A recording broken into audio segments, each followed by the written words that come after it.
हाय मित्रांनो, हाय. हे पहा, शेतकऱ्याने खूप मोठ्या प्रमाणात प्रगती केलेली आहे.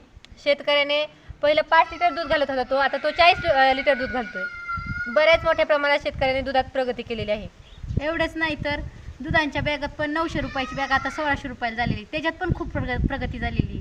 आता प्रगती शेतकऱ्याने पण केली आणि त्याचबरोबर खुराकावाल्यांनी पण प्रगती केलेली आहे. प्रगती राहिली फक्त ती दुधाच्या बाजाराची, कारण की सरकार हे 30 रुपयाकडून 20 रुपयाकडे दुधाचे बाजार आणते, पण 30 रुपयाकडून ते 50 रुपयाकडे करत नाहीत.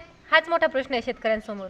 दुधाला जर योग्य भाव नाही मिळाला तर शेतकरी प्रगती कशी करायची? ह्या महागाईच्या काळात शेतकऱ्याचं पण खाणं पिणं आणि गुरांचं पण खाणं पिणं काही सोप्यात राहिलेलं नाही आहे.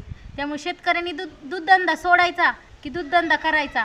जर दुधात जर योग्य पद्धतीने जर भाव भेटला तर शेतकरी चांगल्या प्रकारे दूधधंदा करू शकतो.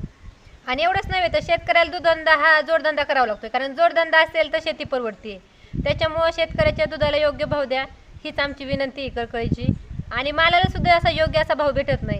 आमच्या मालाला पण हमी भाव द्या आणि दुधात सुद्धा प्रगती करा, कारण दरवेळेस दुधाचे बाजार 30-35 रुपयापर्यंत जाते तर परत रिवर्स येतं. मग आम्हाला हे नको आहे. आम्हाला 30 रुपयाकडून 1 रुपयाच वाढू द्या, पण ते बाजार 50 रुपयाकडे जाऊ द्या. एवढीच आमची शेतकऱ्याची अपेक्षा आहे. आमचा खरंच व्हिडिओ जर आवडलाच असेल तुम्हाला तर लाईक करा, शेअर करा आणि सबस्क्राईब करा.